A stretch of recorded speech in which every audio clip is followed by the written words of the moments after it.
की। मैं अब मंच पर उन देवतुल्य जनता को सादर आमंत्रित करना चाहूंगा जो भारतीय जनता पार्टी की जन कल्याण नीतियों से प्रभावित होकर उन्होंने कांग्रेस छोड़कर हमारी पार्टी का दामन थामा है। सर्वप्रथम मैं भगवान दास दीवान जी को कृपया करके बारी बारी करके आते चले और मेरा प्रदेश के मुख्यमंत्री जयराम ठाकुर जी से विनम्र आग्रह रहेगा कि वो उनको पटका पहनाकर अपने परिवार में शामिल करें। भगवान दास दीवान जी, प्रेम सिंह जी, धर्म सिंह राणा जी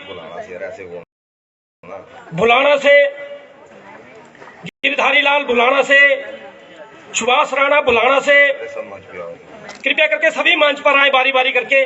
समय का अभाव है, जिनका नाम मैं यहाँ मंच से पुकार रहा हूँ कृपया करके वो जल्दी जल्दी आने की कृपा करें। कृष्ण कुमार बुलाना से, अश्वनी कुमार बुलाना से, अश्विनी कुमार भिड़ी से, सुषमा राणा बुलाना से, केसरी देवी बुलाना से, विनोद कुमार नरवाड़ से, बबली देवी बुलाना से, रेणुका धीमान जी बुलाना से, राजीव कुमार भिड़ी से, पंकज राणा बुलाना से, सुशील कटौच बुलाना से, अमित राणा बुलाना से, अकेश शर्मा बुलाना से, सन्नी राणा बुलाना से, राजीव राणा बुलाना से, अक्षय राणा बुलाना से, सुरेंद्र कुमार भिड़ी से, विशाल कुमार भिड़ी से, यशपाल बुलाना से, दीपराज बुराट से, देशराज विनोद चढ़ियार से, अनुराग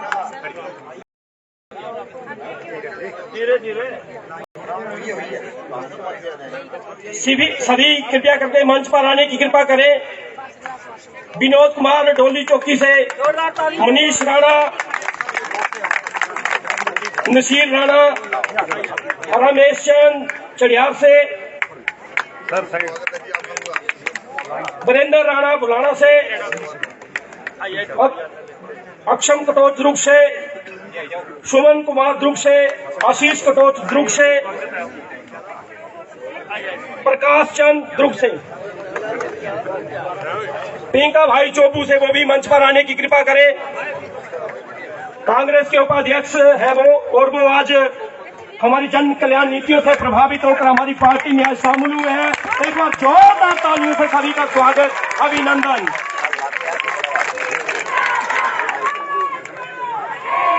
पिंका कुमार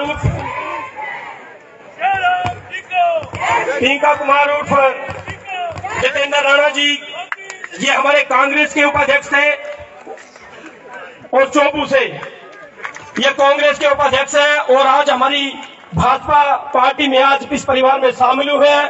कृपया जोरदार तालियों से इनका स्वागत, अभिनंदन।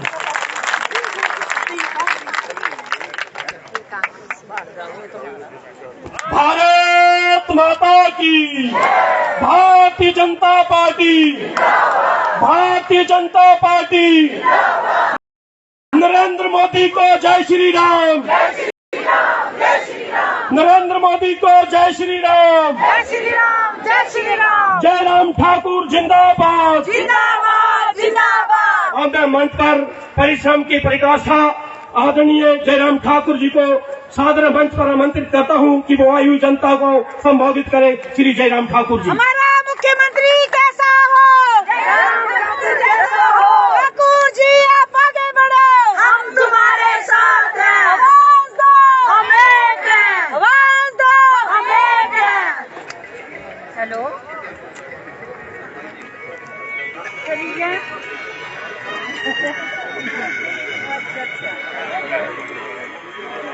आपके इस विधानसभा क्षेत्र के हमारे लोकप्रिय विधायक और भारतीय जनता पार्टी के हमारे प्रदेश और केंद्र के नेतृत्व द्वारा घोषित इस चुनाव के लिए पार्टी के प्रत्याशी जो आने वाले समय में फिर आपका आशीर्वाद लेकर के हिमाचल की विधानसभा में प्रवेश करेंगे, ऐसे हमारे प्रिय साथी मुल्क राज प्रेमी जी, जिनके नाम के साथ ही प्रेम शब्द जुड़ा हुआ है, तो सबके प्रिय हैं, सबके प्रेमी हैं, इसलिए आपका सौभाग्य है कि आप किस क्षेत्र का ये प्रतिनिधित्व कर रहे हैं। मंडल के अध्यक्ष श्री भीखम कपूर जी, पूर्व में मंडल के अध्यक्ष श्री करण जम्वाल जी, जिला परिषद के सदस्य सुरेंद्र राणा जी, अनिल कटोच जी, महामंत्री श्री जिला के श्री देवेंद्र राणा जी, प्रदेश कार्य समिति के सदस्य सुदेश राणा जी, जिला के हमारी पार्टी के अध्यक्ष श्री हरिदत्त शर्मा जी और यहां कामकाज में हमारी मदद करने के लिए आए विस्तारक के नाते कुलदीप शर्मा जी, उपस्थित सभी पार्टी के वरिष्ठ नेतागण, निशा जी और उपस्थित सभी भाइयों बहनों, बुजुर्गों, नौजवान साथियों और पत्रकार मित्रों, आपके इस मैदान में मेरा दूसरी बार आना हुआ है। और जब पहले आया था तो उन दिनों में भी चुनाव लगे हुए थे, लोकसभा के चुनाव थे, और उस दिन भी मौसम बहुत खराब था, बारिश का मौसम था।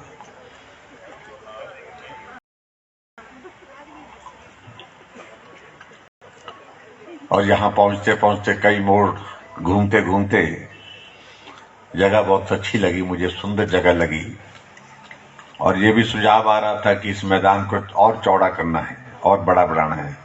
बड़ा तो पता नहीं कैसे बनेगा, लेकिन जगह अच्छी है, इसका कुछ सोचना चाहिए।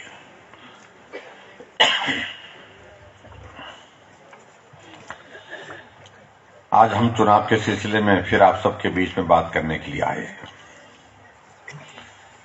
पिछला चुनाव जब हमने यहीं आपसे बात की थी, वो चुनाव दिल्ली का था, देश का चुनाव था। आज हम फिर से आप सबके बीच में जहां आकर के बात करने आए हैं, तो ये चुनाव प्रदेश का है, अपना चुनाव है।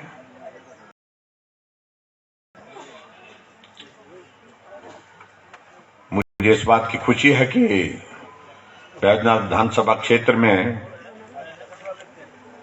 जैसा प्रेमी जी कह रहे थे, इन 5 वर्ष के कार्यकाल में पिछले कार्यकालों के जितने भी रहे उनकी तुलना में बेहतरीन काम हुआ है, अच्छा काम हुआ है। और मैं इस बात को भी देख रहा था कि बैजनाथ विधानसभा क्षेत्र में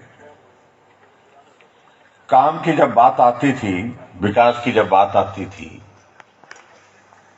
तो हिमाचल प्रदेश में बहुत कम विधायक ऐसे हैं जो अपने क्षेत्र की हर बात को लेकर के इतना प्रयत्न करते हैं, इतना प्रयास करते हैं जितना प्रेमी जी करते हैं। बस लगे रहते हैं, ये हुआ तो ये रह गया, और वो हुआ तो वो रह गया। और स्वाभाविक रूप से मेरा ये कहना भी है कि एक जनप्रतिनिधि के नाते ये इस तरह का स्वभाव बहुत ज्यादा जरूरी भी। कई बार मैं गुस्से भी हो जाता था इनको, मैं कह बस कर यार रुक जाओ, बस नहीं रुकते थे। लेकिन अपनी बात को हमेशा सहजता से कहते हैं, बहुत प्रेम से कहते हैं, जैसे इनका नाम है। फिर हमको भी लगता है कि इतने प्रेम से कह रहे हैं तो काम करना ही पड़ेगा।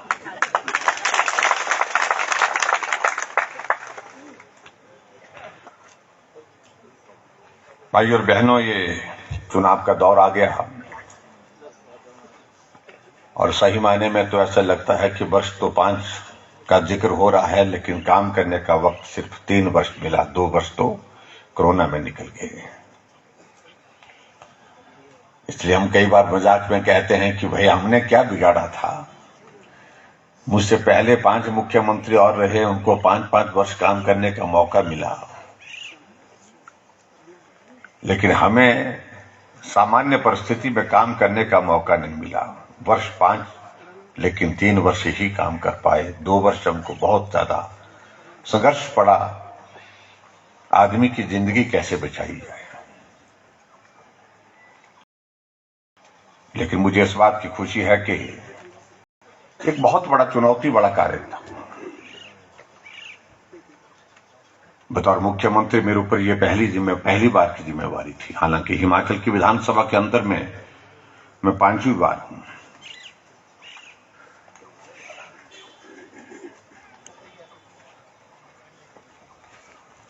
कठिन परिस्थितियों में बहुत कुछ सीखा, बहुत कुछ समझा, लेकिन मुझे इस बात की खुशी है कि पूरे देश भर में जो राज्य जहां अनुभवी लोग भी थे, जहां कोविड के दौरान काम करने की अगर बात का जिक्र हुआ तो बहुत पुराने लोगों से, अनुभवी लोगों से, जो सीनियर लोग थे, उनसे भी हमारा काम बेहतर रहा। इस बात का जिक्र हम नहीं करते, प्रधानमंत्री भी करते हैं।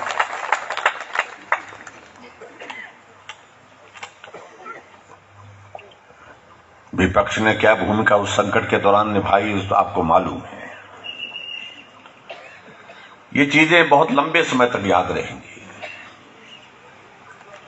जब दुनिया का सबसे बड़ा संकट हमारे देश के ऊपर, हमारे प्रदेश के ऊपर, हमारे लोगों के ऊपर था, तो भारत के 135 करोड़ का ये देश, उसमें आदमी क्या कर रहा था, उसका व्यवहार क्या था, राजनीतिक दल क्या कर रहे थे, सत्ता में रहने वाले लोग क्या काम कर रहे थे, किस तरह से काम कर रहे थे, और विपक्ष में रहने वाले लोग किस तरह का काम कर रहे थे। ये सारी बातें मुझे लगता है कि आने वाले समय में हमारे इतिहास का हिस्सा रहेंगी।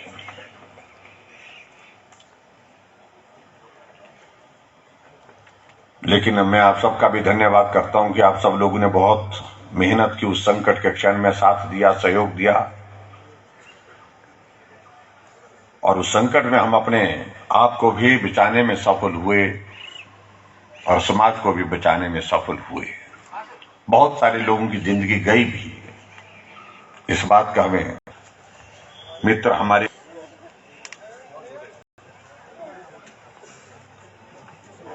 हमसे पूछने की जरूरत करते हैं कि आखिरकार आप लोगों ने क्या किया।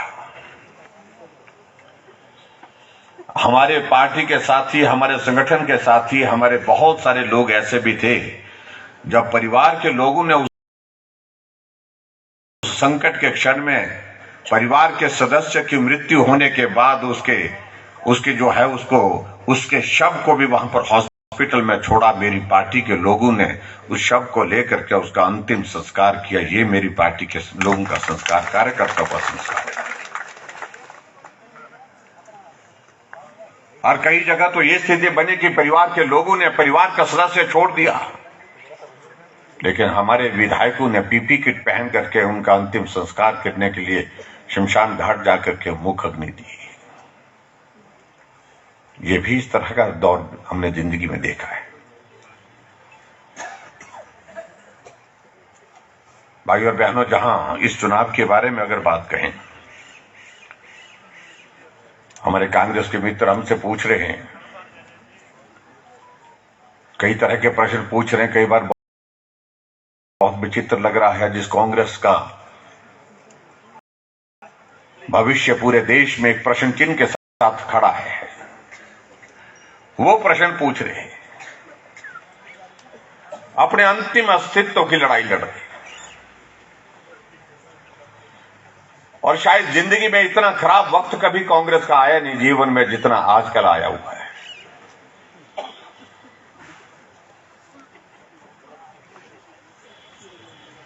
अभी चुनाव हुए 5 राज्यों के पीछे, शोर तो यही डाल रहे थे जिस तरह से जैसे कि मालूम नहीं पूरे सभी 5 के 5 राज्य के चुनाव जीत जाएंगे।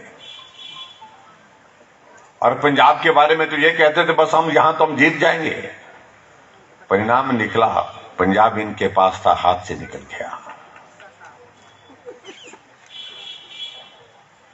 उत्तर प्रदेश में जहां 400 सीटें हैं विधानसभा की, वहां 367 सीटों पर जमानत जब्त हुई उस पार्टी की जो लंबे समय तक देश में और प्रदेश में शासन में रही।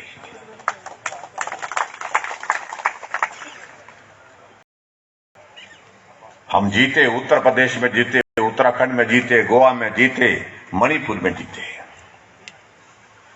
जहां हम थे हम ही आए, हमारी पार्टी जीती।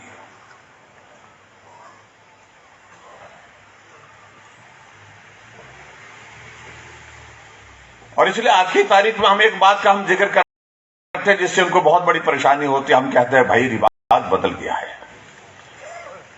जब रिवाज बदलने की बात कहते हैं तो बहुत परेशान हो गए। हमने कहा आपको परेशानी क्या हो रही है? रिवाज बदल रहा है, पूरे देश में दिख रहा है, पूरे देश में दिखाई दे रहा है, पूरा देश मोदी जी के साथ चलना चाह रहा है।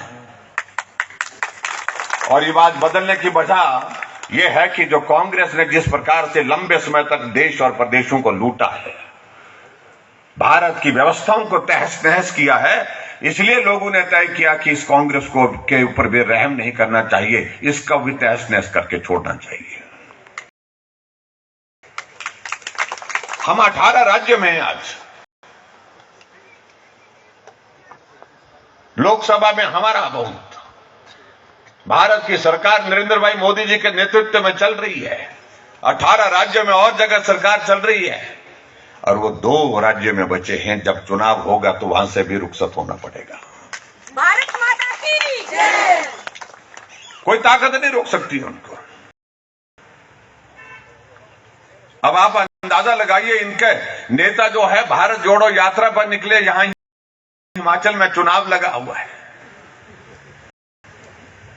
और नेता तो वो होते हैं जब चुनाव का दौर आता सारा काम छोड़ करके उस चुनाव में लगता है, कैंपेन करता है, लोगों के बीच में वोट मांगता है, सरकार बनाने के लिए कोशिश करता है।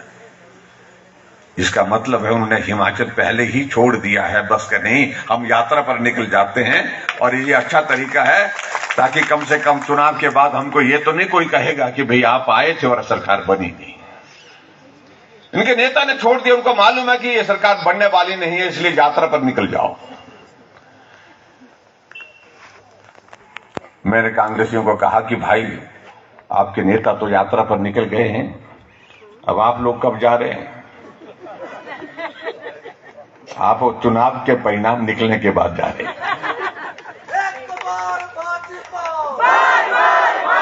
यात्रा पर तो जाएंगे ही जाएंगे।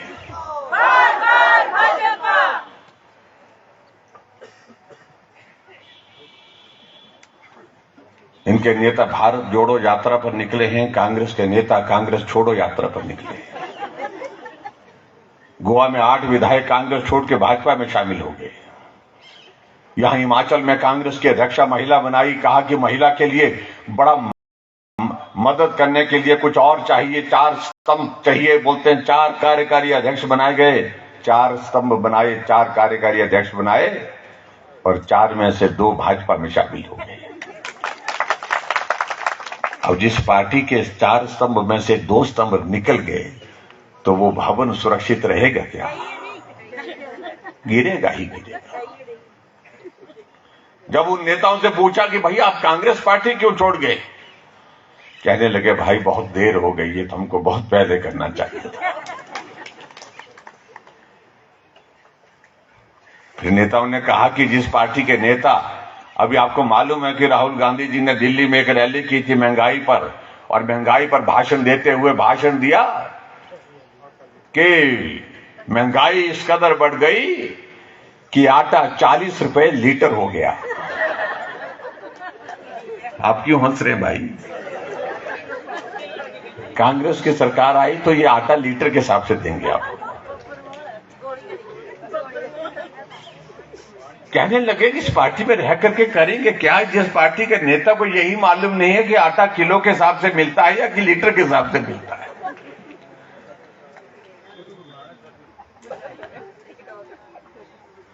इसलिए कई कांग्रेस के लोग अंदर अंदर बहुत खुश है कि अच्छा हुआ राहुल गांधी जी यात्रा पर चले गए, नहीं हिमाचल आए होते तो मालूम नहीं और क्या क्या बातें निकल आती।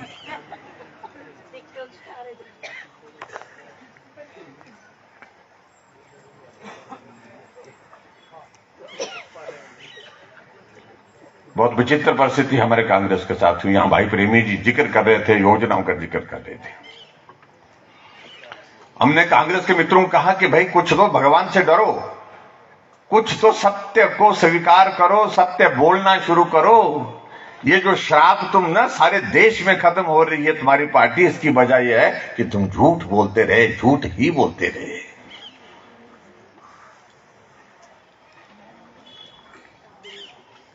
कहा आप मानो चाहे ना मानो, आप हमारी योजनाओं के, केंद्र की योजनाओं के, मोदी जी की योजनाओं के, हमारी स्टेट की योजनाओं के लाभार्थी कांग्रेस के लोग भी हैं। कहने लगे हमें तो कोई लाभ नहीं लिया। हमने कहा कि भाई आपको वैक्सीन की 1 डोज लगी? बोलते नहीं, वैक्सीन की तो मैं 3 डोज लगा दी। बोलते हैं मैंने कहा 1 डोज जो है वो 500 रुपए कम से कम पड़ती है, 3 डोजों की कीमत कितनी हुई? वो तो 1500 रुपए। मैंने कहा लाभार्थी हुए कि नहीं हुए, लाभ पहुंचा कि नहीं पहुंचा? आप बोलते कि मोदी जी ने कुछ नहीं किया। कम से कम आपको वैक्सीन लगा करके आपकी जिंदगी, आपके परिवार की जिंदगी को सुरक्षित किया, ये तो कम से कम याद रखो, इतना जल्दी मत भूलिए। हमने कहा घर में आपके नल लगा हुआ है? बोलते हाँ नल लगा हुआ है, रसोई में भी लगा हुआ, बाथरूम में भी लगा हुआ है, वॉश बेसिन में भी लगा हुआ है। मैंने कहा बिल आता है? बोले पहले तो आता था लेकिन पिछले 6 महीने से बिल नहीं आ रहा है। मैंने कहा लाभार्थी हुए कि नहीं हुए? आपको मिला लाभ मिला कि नहीं लाभ मिला? क्योंकि हमने तय किया कि हिमाचल प्रदेश में पानी यहां से बह करके निकल जाता है और पानी पिलाना पुण्य का कार्य होता है। कितना कर पैसा इकट्ठा हो जाएगा पानी के बिल से?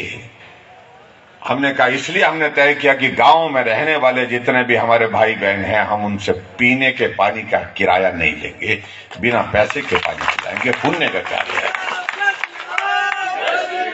और ये हमारी हिंदू संस्कृति में एक बहुत बड़ा एक जो है एक स्थापित सत्य है कि घर में कोई मेहमान आए तो घर में मेहमान को सबसे पहले क्या दिया जाता है? पानी का गिलास दिया जाता है।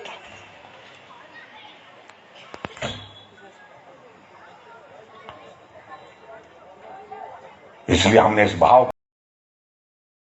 को सम्मान देते हुए हमने तय किया कि पीने के पानी का किराया नहीं लेंगे। हमने आगे बढ़कर के कहा, हमने कहा कि आपके घर में महिलाएं हैं? बोलते महिलाएं हैं। मैंने कहा बाजार जाती हैं, काम पर जाती हैं, किराया बसों में आधा हुआ कि नहीं हुआ? बोलते हाँ वो तो हुआ तो हुआ लेकिन मानते नहीं। ये हमारी सरकार है, हमने तय किया कि मातृशक्ति हमारी माताएं बहनें आबादी का आधा हिस्सा है, इसलिए किराया भी आधा लिया जाएगा। आधे किराए पर हमने तय किया। सरकारें एक नहीं अनेक रही, कोई ऐसी जरूरत नहीं कर पाई, हिम्मत नहीं कर पाई। हमने इसलिए किया कि माता बहनें अब घर के 4 दीवारी के अंदर नहीं, बाजार जाती है, अपने काम काज देखती है, काम काज करती है, अपना छोटा मोटा कारोबार भी करती है, कोई नौकरी पेशे पर जाती है। आने जाने के लिए उनके सुविधा को हमने उनको राहत दी है। जब हमने ये राहत दी, कांग्रेस के लोगों ने भाषण दिया, मुफ्तखोर बना दिए बोलते महिलाओं को। हमने कहा जरा जुबान को ठीक तरह से इस्तेमाल करिए भाई साहब। मुफ्तखोर शब्द जो है ये आपत्तिजनक शब्द है, ये पीड़ा देने वाला शब्द है, अपमान करने वाला शब्द है। हमने कहा मुफ्तखोर नहीं हमने बनाया, हमने सिर्फ राहत दी है। हम आधा किराया दे रहे हैं, आधा किराया नहीं ले रहे हैं। इस बात में अंतर है। हमने आगे बढ़कर के हिमाचल प्रदेश में बिजली पैदा होती है, दूसरे राज्यों को बिजली जाती है। हमने ये भी तय किया कि हिमाचल बिजली पैदा करता है, हमारी बिजली जाकर के पंजाब में उजाला करती है, हरियाणा में उजाला करती है, राजस्थान में उजाला करती है, दिल्ली में उजाला करती है। क्या हम हिमाचल के लोगों के लिए कुछ राहत नहीं दे सकते? तय किया हमने कि गरीब आदमी और मध्यम वर्ग का आदमी कितनी बिजली खर्च करता है, तो मालूम पड़ा कि लगभग 120 यूनिट खर्च करता है। हमने 125 यूनिट जीरो बिल के साथ किया। और मैं कांग्रेस के मित्रों को भी कहना चाहता हूं, दिल पर हाथ रख करके इस बात को स्वीकार करो, क्या तुम्हारे बिल भी माफ नहीं हुए? सबके बिल माफ हुए। 14 लाख लोगों का बिल जो है जीरो बिल आया है पिछले महीने। 14 लाख लोगों का कंज्यूमर का बिल, जिसके घर में 500 रुपए का बिल आता था, अब जीरो बिल आ रहा है। जिसके घर में 400 का बिल आ रहा था, 0 बिल आ रहा है। 300 का बिल आता था महीने का, 0 बिल आ रहा है।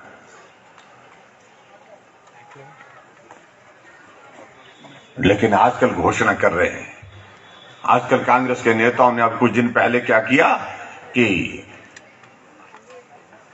प्रेस कॉन्फ्रेंस करके घोषणा की और कहा कि हम गारंटी देते हैं। गारंटी देने वाले वो लोग जिनकी अपनी गारंटी खतरे में पड़ी हुई है, अपनी ही गारंटी नहीं है उनकी।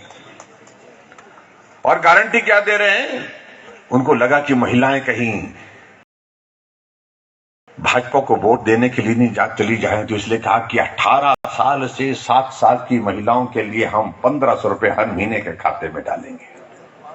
अच्छा, और जो मुख्यमंत्री श्रीमान जी जाकर के छत्तीसगढ़ से यहां आए थे प्रेस कॉन्फ्रेंस करने के लिए, मैं उनसे ही पूछता हूं, क्या अपने प्रदेश में आपने 1800 रुपए उन महिलाओं के खाते में डाले हैं क्या?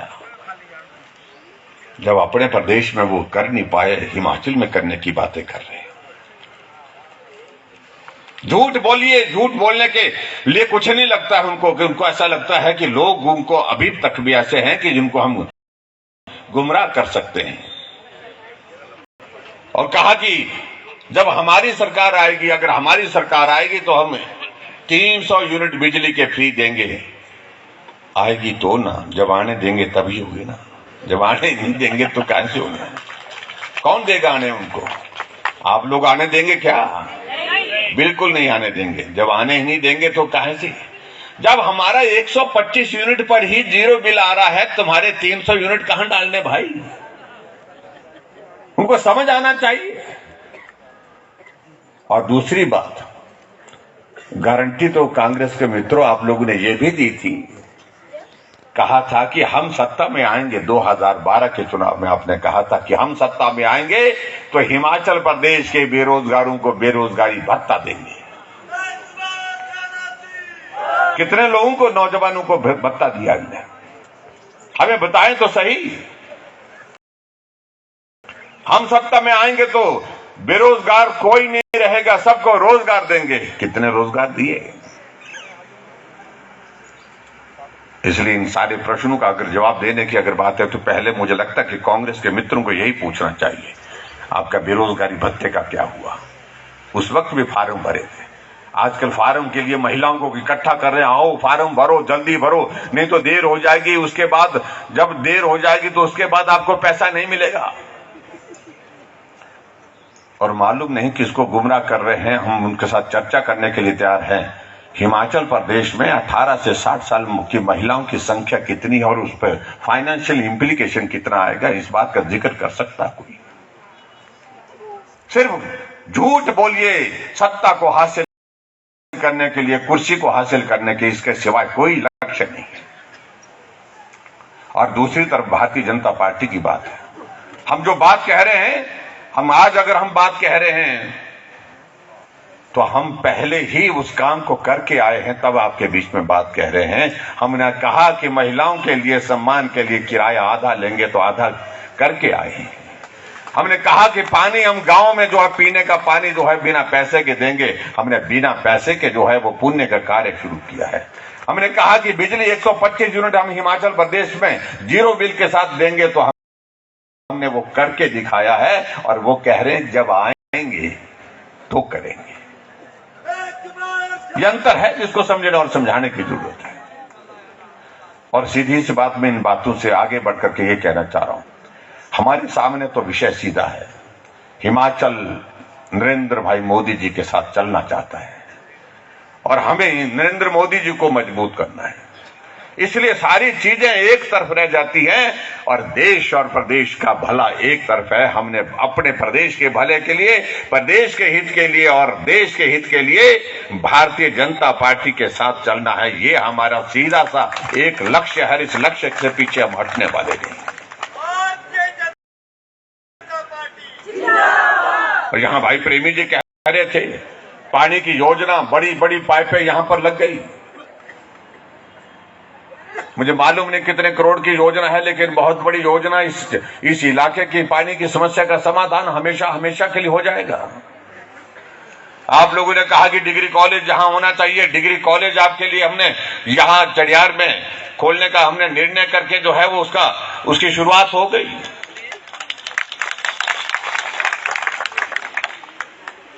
चाहे वो स्वास्थ्य सुविधाओं की बात थी, चाहे वो सड़कों की बात थी, मैं एक एक योजना पर जाना ही नहीं चाह रहा। इसलिए योजनाओं का मैं जिक्र नहीं कर रहा हूं, जो हमसे हो सकता तो हमने काम करने की कोशिश की है, वो आप सबके बीच में है। आप सबसे मेरा सिर्फ इतना ही कहना है कि हिमाचल में भाजपा चाहिए। भाजपा इसलिए चाहिए कि हमने नरेंद्र मोदी जी को मजबूत करना है, उनका साथ देना है। और नरेंद्र मोदी जी ऐसे प्रधानमंत्री जो हिमाचल को अपना घर बोलते हैं। हिमाचल मेरा अपना घर है, घर है। जब प्रधानमंत्री जी ने हिमाचल को अपना घर कह दिया है, तो ये हम घर वालों का दायित्व तो बनता है कि हम अपने प्रधानमंत्री जी के लिए कोई कमी ना छोड़े, उनके साथ चट्टान की तरह खड़े हों और उनके साथ उनकी भावनाओं का सम्मान करते हुए। अरे ऐसे प्रधानमंत्री जो 5 साल के कार्यकाल में हिमाचल प्रदेश में एक बार नहीं 9 बार आए, ये हमारा सौभाग्य है। बिलासपुर में ऑल इंडिया मेडिकल इंस्टीट्यूट का उद्घाटन किया और उसके बाद कुल्लू के दशहरा देखने के लिए, आशीर्वाद लेने के लिए कुल्लू के ढालपुर के मैदान में पहुंचे। ऊना में वहां पर बल्क ड्रग फार्मा पार्क का और वंदे भारत ट्रेन की शुरुआत की और उसके बाद उड़ान भरने के बाद चंबा के चौगान में पहुंचे। 3000 करोड़ रुपए की प्रधानमंत्री ग्राम सड़क योजना की शुरुआत की। ऐसे प्रधानमंत्री जो दिन रात देश को आगे बढ़ाने में लगे हुए हैं। इसलिए हमारा दायित्व बनता, हमारा जिम्मा बनता है सब भाई बहनों का कि हम प्रधानमंत्री जी को, जिन्होंने हिमाचल को अपना घर बनाया, घर बोला है, इस घर को, घर की ओर से जो है जो सम्मान उनका होना चाहिए, उसमें कोई कमी ना छोड़े, उसके लिए हम सब लोग काम करें। और इसलिए आज के इस कार्यक्रम में मैं आप सबसे निवेदन करना चाहता हूं, सरकार बनेगी तो भाजपा की बनेगी, और मैं ये कह रहा हूं भाजपा की ही बनेगी, भाजपा की ही बनेगी। क्योंकि हिमाचल की जमीन से आवाज, हर तरफ से आवाज इस बात को लेकर के है कि नरेंद्र मोदी जी चाहिए। हम इस सारे मामले में कहीं भी किसी के साथ कोई कॉम्प्रोमाइज नहीं कर सकते। देश की जरूरत नरेंद्र मोदी जी, हम हिमाचल की जरूरत नरेंद्र मोदी जी, तो इसलिए हम उनके साथ खड़े होंगे। और इसलिए मुझे आप सबसे यही निवेदन करना है कि इस विधानसभा क्षेत्र से, मुझे मालूम नहीं हमारी कांग्रेस के लोग क्या कर रहे हैं, क्या मुद्दे हैं उनके, किन मुद्दों पर बात कर रहे हैं। और उम्र के हिसाब से तो मुझे लगता था कि, हालांकि मैं उम्र के हिसाब से सबका इज्जत करता हूं, बुजुर्ग सबने होना है, लेकिन यहाँ कांग्रेस के कैंडिडेट हैं, अपनी बात कह रहे हैं लोगों के बीच में जाकर के, लेकिन वो कार्यकाल उनका आपने देखा है। बातें बहुत की गई, घोषणाएं बहुत की गई, लेकिन जमीन पर कुछ नहीं आई। मैं किसी व्यक्ति के खिलाफ बोलने के लिए आदि नहीं, लेकिन मैं इस बात को कह रहा हूं कि ये बैजनाथ विधानसभा क्षेत्र में अगर इन 5 साल के कार्यकाल में जो काम हुआ, उसका श्रेय हमारे प्रेमी जी को जाना चाहिए। ये मैं आप सबसे निवेदन करता हूं। और आप सबके बीच में ये भी मैं आज कह रहा हूं, अगर कमी रही है तो उसका जिम्मा मैं लेता हूं, उसको हम पूरा करेंगे। आने वाले समय में सरकार बनेगी आपके बैजनाथ विधानसभा क्षेत्र में, जहां आप बोलेंगे, जो बोलेंगे, उस काम को पूरा करेंगे। ये भी मैं आपको वचन दे रहा हूं। लेकिन हम सब लोगों को मिलकर के चलना होगा, सारी बातों को छोड़ करके आगे बढ़ना होगा और बढ़ करके हिमाचल भाजपा के साथ, भाजपा नरेंद्र मोदी जी के साथ, ये एक संदेश देने की जो जरूरत है, इस संदेश को आप पूरा करेंगे, ऐसा मुझे पूरा भरोसा है, पूरा विश्वास है। आप लोग काफी देर से बैठे हैं, काफी लंबे समय से आप इंतजार कर रहे थे, आप सबका मैं बहुत धन्यवाद करता हूं। और जब भी यहाँ पर कार्यक्रम हुआ तो विजय हुई है, जीत हुई है, तो मुझे पूरा भरोसा है कि अब की बार आप प्रेमी जी को भारी बहुमत से यहाँ जिता करके फिर से हिमाचल प्रदेश की विधानसभा के अंदर भेजेंगे। और विधानसभा के विकास की अगर बात आएगी उसके लिए हम ही आपके पास, आप नहीं हम ही आपके पास आकर के आपके सेवा में उपस्थित होंगे।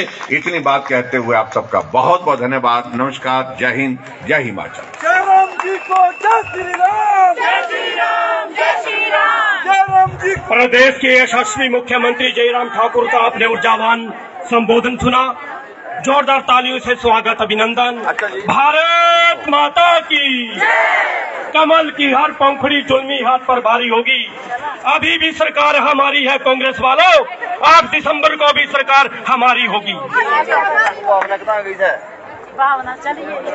अभी से संकल्प लेकर जाएं और अपने अपने बूथ पर काम करें। अभी से संकल्प लेकर जाएं और अपने अपने बूथों में काम करें। मेरा सभी से विनम्र आग्रह रहेगा। जय हिंद, जय भारत, जय श्री राम। चमन चमन चमन। अच्छा जी, मोर्चा ठीक है ना?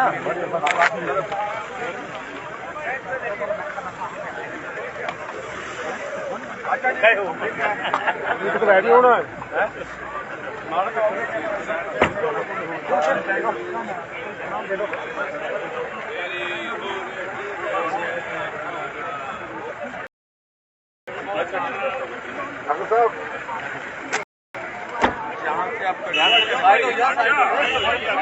जीतने के बाद यहाँ ना ग्राउंड में तुम्हारा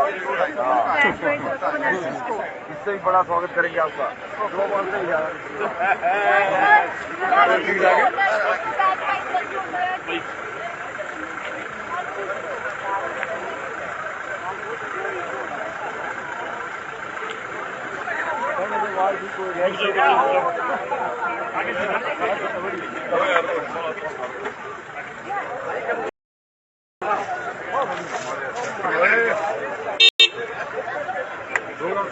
रेजिमेंट के कमांडेंट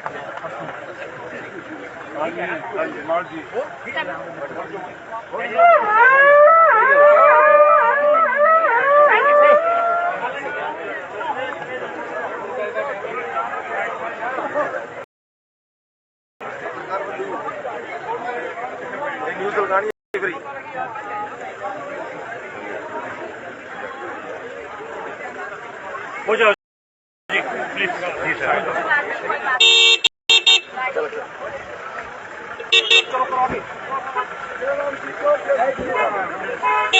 डॉक्टर साहब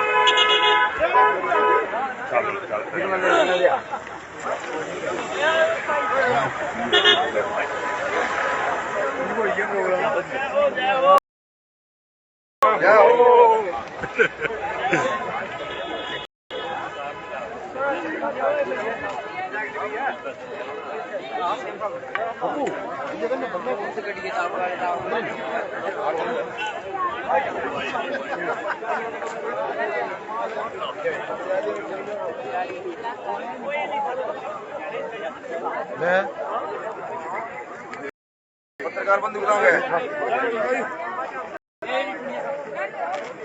बहुत बहुत बुलाइए परिवार में।